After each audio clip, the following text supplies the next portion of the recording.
Hey y'all, it's Stacy with SouthernBite.com. Welcome back to the kitchen. Today we're tackling one of those basic kind of recipes that just tastes like home. This is my recipe for my slow cooker beef tips and rice.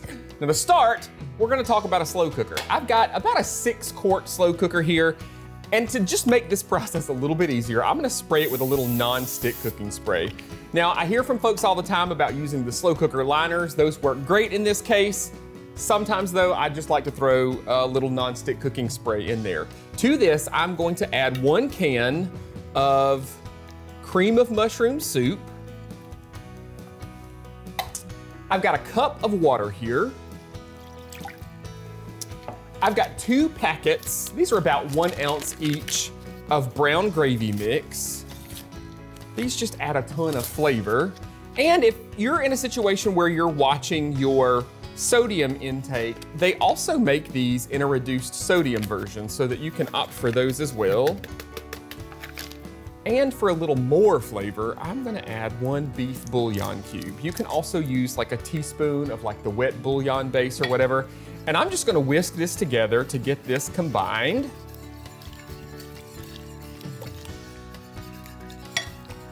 Now we're gonna add an onion to this. I've just got a regular small, you could use a white or a yellow onion.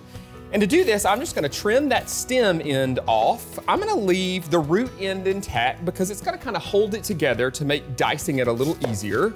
I'm splitting that right down the middle and I'm gonna peel that outside layer off. Oftentimes, obviously we wanna get the peel off, but that outside layer often too is a little tough. So we're gonna take both of those off, just like that.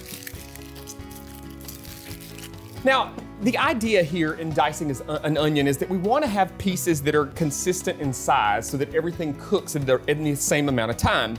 When we're going to be cooking something for 7 to 8 hours, it's not nearly as important, but I'm just going to show you, there are essentially 2 methods for this. Obviously, I've split this in half.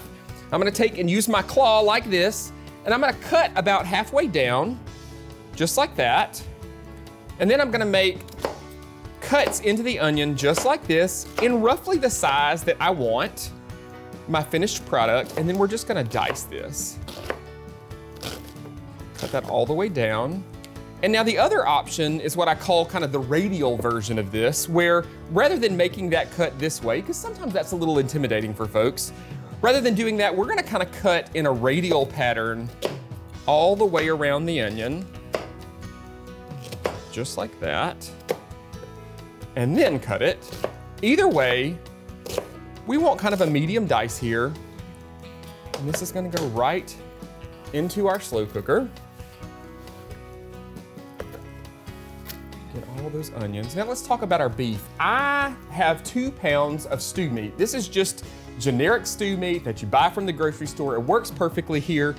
Sometimes it can be a little inconsistent though, so if that's something you're worried about, you can actually buy a 2-pound chuck roast and dice it up. But because we cooked this for so long, it really isn't that big of a deal. It's gonna cook, nice and tender anyway. We're gonna cover this, cook on low for 7 to 8 hours or on high for 3 to 4 hours. Once it's done, if you find that gravy a little too thin, mix 2 tablespoons of water with a tablespoon of cornstarch. Crank that sucker up to high, and that's gonna thicken that gravy up nice and perfectly. Serve it over rice, serve it over mashed potatoes. It's an easy way to get a home-cooked meal on the table. Folks, you can find this full recipe by heading over to the website at SouthernBite.com. Just visit that Simply Southern TV section right on the homepage. Y'all enjoy. You know, it really doesn't get much easier than that. You dump all the ingredients into the slow cooker, then go to work. When you get home, supper's ready, and the house smells great when you get home. And then that tip about using the slow cooker liner, that means cleanup is quick too. Now, beef is one of my favorite ingredients to see on the table at supper time, and that means I'm thankful to the members of the Alabama Cattlemen's Association. They not only raise that tasty beef, they also sponsored today's recipe. You can find even more beef recipes if you head online to SouthernBite.com. Thank you for watching Simply Southern today. We hope you will again next week. That's when Fred Hunter will take us to a rodeo unlike any other you've probably seen. All the participants are kids. And we'll feature a very unusual restaurant. Think of it as fine dining in the Garden of Eden, but no serpents here. That's good. I'm Kevin Worthington. And I'm Mary Wilson. We'll see you then.